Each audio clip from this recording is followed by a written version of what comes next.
lumalabas lalo sa mga sa internet.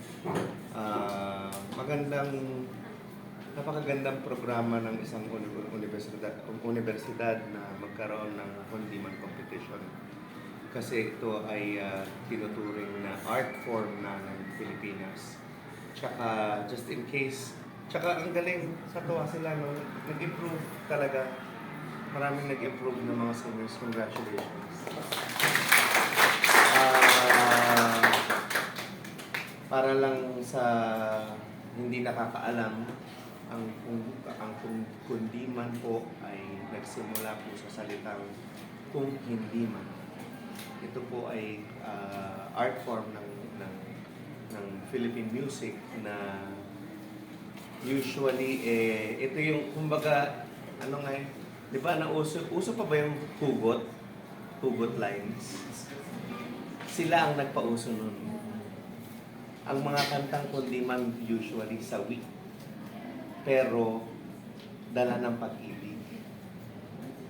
Okay, so kung sino man sa inyo na naalala yon, sana na i-perform ninyo at sana tandaan ninyo na that when you perform, yun po ang general story ng kundiman. I'm particularly proud of the soloists today kasi marami na kaming narinig na mga vocal techniques na formal na yung knowledge nila. Kumbaga meron na siya talagang nakatatak na vocal technique na knowledge. So I'm particularly impressed at maraming salamat po sa inyong musik.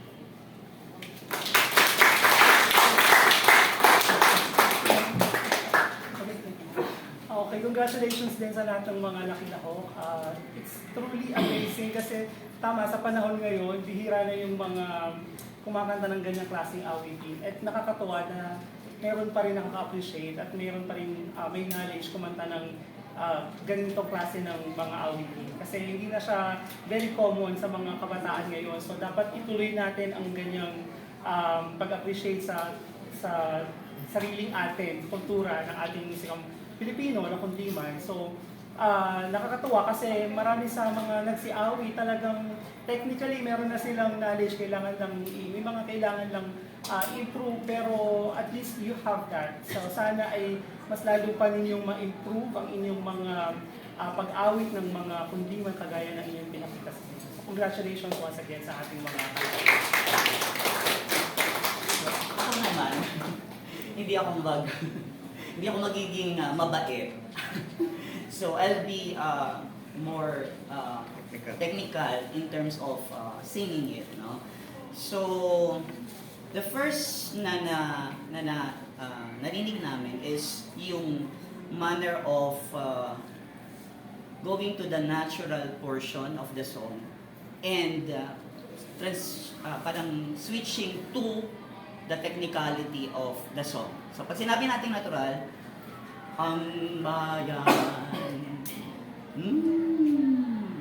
So walang nagpapalseto sa kundiman. Yun yung first requirement. Not unless ikaw ay soprano or tinatawag na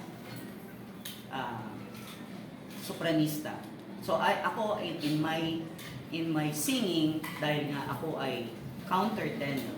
So nandun ako sa falsetto side, no? So pag nag-transition ka, ang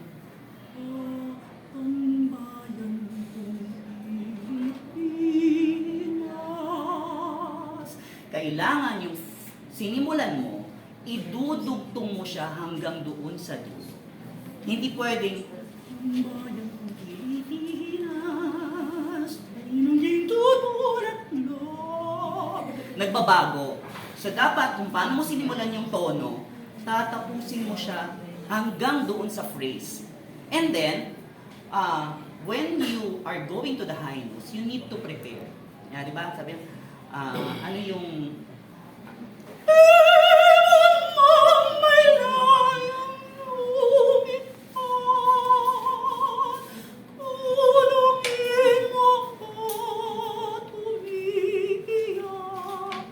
yung paano mo binuka yung big mo, hanggang doon sa mataas, kailangan nakadoon pa din. Pero pag nag-dynamics ka, you try to lessen yung intensity but not yung opening, the intensity or the power of the voice.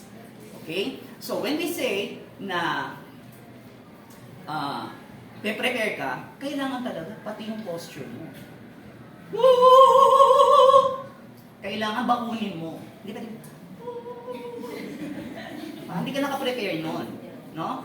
So ano pa yung mga dapat ninyong tandaan? Yung switching of the natural to the flats and everything. Anong portion yun? Teach yung merong. Hindi po, yung Aking hadika. ito to.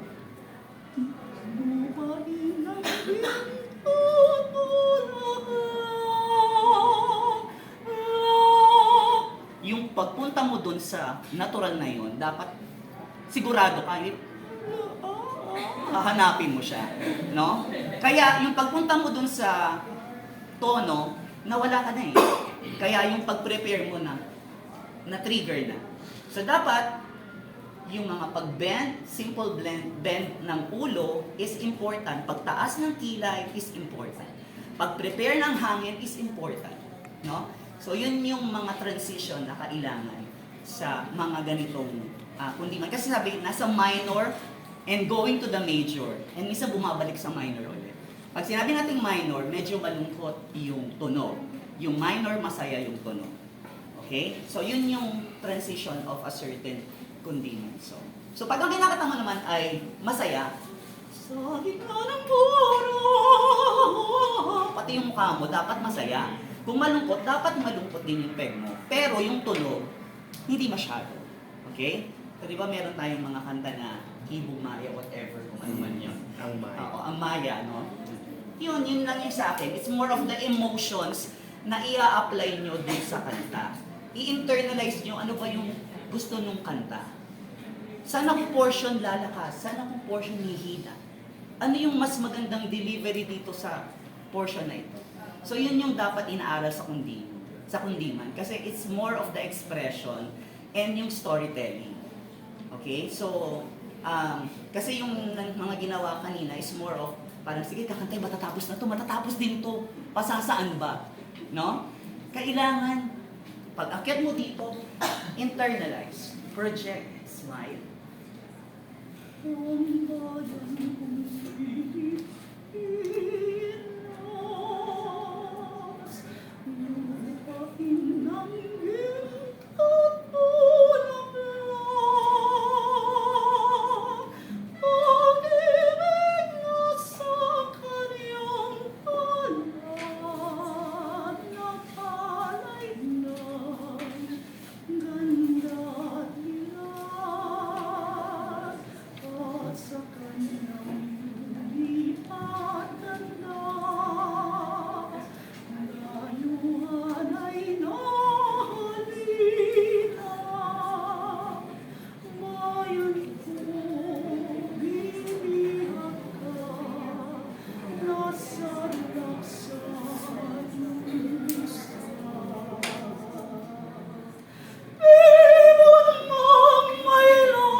Second,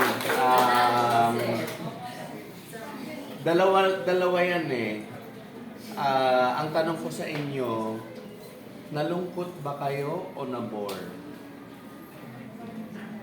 Kung nalungkot kayo, yun yung tamang pakiramdam. yun yung dahil sa interpretation na ginawa ni Sir Norman. Kasi it starts with alam mo naman ang ugaling Pinoy, yung lumang ugaling Pinoy na api tayo. But the goal always is for us to get better, go up.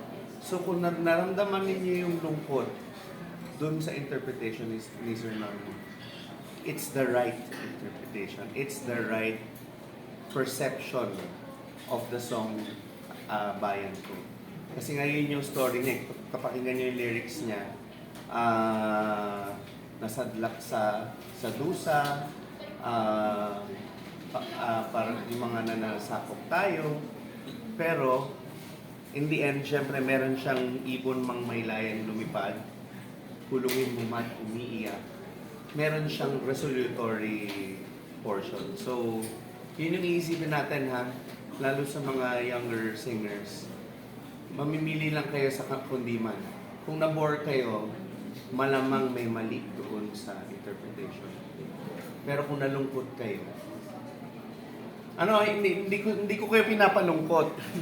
Ano to, ang sinasabi ko yung appreciation of art. Melancholic. Yes, thank you.